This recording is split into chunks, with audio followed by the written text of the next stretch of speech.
Nauwi naman sa gulo po ang isinagawang rescue operations ng mga otoridad sa Maynila dahil nga po sa mga sinasagip nagpumiglas at may ulat on the spot si Oscar Oida. Oscar. Yes, Connie, pasado alas 9 nga ng umaga nang makuna ng ating kamera ang nangyaring komosyon dyan sa may panulukan ng Guerrero at Padre Faura lungsod ng Maynila. Nagsasagawa noon ng rescue operation ang mga gawad ng Manila City Hall, particularly yung kanilang mga social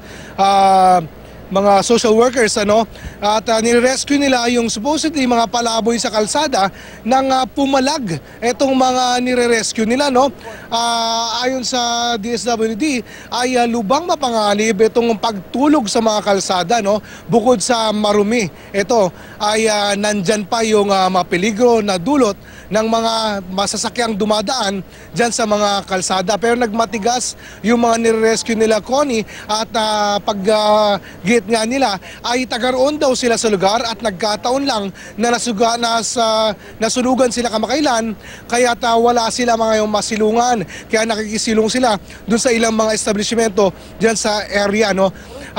Nagkaroon ng habulan pa nung dadali na ng mga social worker yung mga na-rescue nila, hinabol sila ng mga kamag-anak at dito na napukaw yung atensyon ng mga pulis na nakapwesto sa area at namagitan naman itong mga pulis.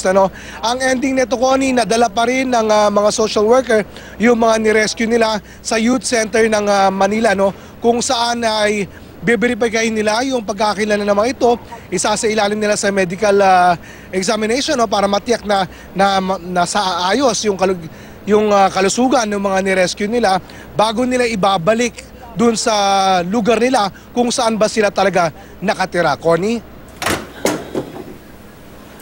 Oscar, para lamang maging malinaw, itong ginagawang rescue operation, may kaugnayan ba ito dito na rin sa, kumbaga, pagpapanatili ng maayos o kaayusan na kapaligiran dito nga sa area naman nitong may mga ginaganap na ASEAN Summit?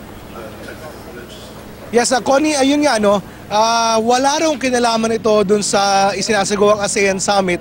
Ayon sa mga social worker ng Manila City Hall, araw-araw daw nila itong ginagawa at hindi lang daw totoo na ginagawa lamang nila ito dahil may nagaganap ng summit dito sa kanilang area. Connie? Alright, maraming salamat sa paglilinaw na yan, Oscar Oida.